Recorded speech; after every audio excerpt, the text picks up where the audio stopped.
Hello mga dudong, mga inday. Ito na naman si Inday Bibi. Magluluto ako ngayon ng kalderetang buto-buto.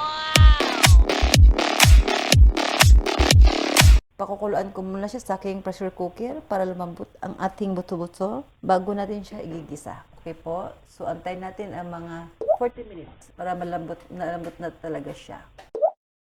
Ayan na ang ating buto-buto. Yan, super lambot. So ngayon, isasalang na natin ang ating kawali para umpisa na natin ang ating pagluluto ng kaldereta. So, pwede na tayong maglagay ng ating butter, ng mga 2 kutsarang butter. Ayan, antayin natin na matunaw ang ating butter. Ilagay lang natin sa mahinang apoy, sibuyas. 2 onion, medium size. Antayin natin siya maluto. Mga 2 minuto. Yan. Ilalagay na natin ang ating bawang. Isang medium size. Lagyan natin siya ng mga 1 kutsarang sunflower oil. Medium heat natin ang ating apoy. Antayin na lang natin maluto ang ating bawang. Ngayon, ilalagay na natin ang ating 1 kilong buto-buto. Halu-haluin natin. So, sobrang lambot niya. Nag-iwa-hiwalay na ang mga buto. Ngayon, ilalagay natin yung kanyang water, pinagkuluan. So, gagamit tayo nito. Ayan. Pinimpla ko siya sa tubig. So, ayan. I-medium heat natin yung apoy. Antay natin kumulo. Ayan, nagkulo na siya. So, ilalagay natin ang ating 1 large size ng potato. Nakahiwa-hiwa na po siya. Ay. Ngayon, guys, maglalagay tayo ng ating reno. Hinaan lang natin yung ating apoy. Ngayon, maglalagay tayo ng kalahating kutsarang paminta. Paminta powder. Black pepper powder. Maglagay tayo ng 1 seasoning mix. Flavor. Optional. Ngayon, tatakpan muna natin siya.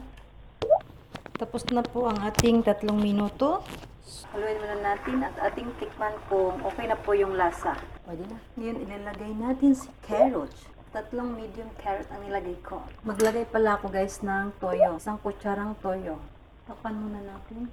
Maglagay tayo guys ng buto-buto na paminta. Kahit konti lang. Okay. Haluin po natin siya. Mahina lang yung apoy para hindi masunog. Tikman natin. Matigas pa ang ating mga gulay. Tingnan natin kung lambot na konti ang ating gulay. Yan, medyo pwede na. Maglagay tayo ng 2 green peas. Okay, ayan. At maglagay tayo ng mga konting chili flakes. Kalahating kutsarita. Haluin natin konti ang ilalim. Baka dumikit na po. Yan, titikman natin. Yummy. Maglalagay ako ng evaporated milk. 1/2 cup. Ayan, hayaan lang natin siyang lumapot. Looks so yummy. So, ayan, pwede natin ilagay ang ating bell pepper, ang ating red, at ang ating green. Lutuin lang natin siya kahit mga 1 minute. Looks so yummy. Haluin natin at baka na sunog na ang ilalim. Ililipat lang natin siya sa kanyang lalagyan. So, ayan, mga dudong mga inday, natapos na natin lutuin ang ating pork caldereta. Buto-buto. Guys, don't forget subscribe to my channel, like and share.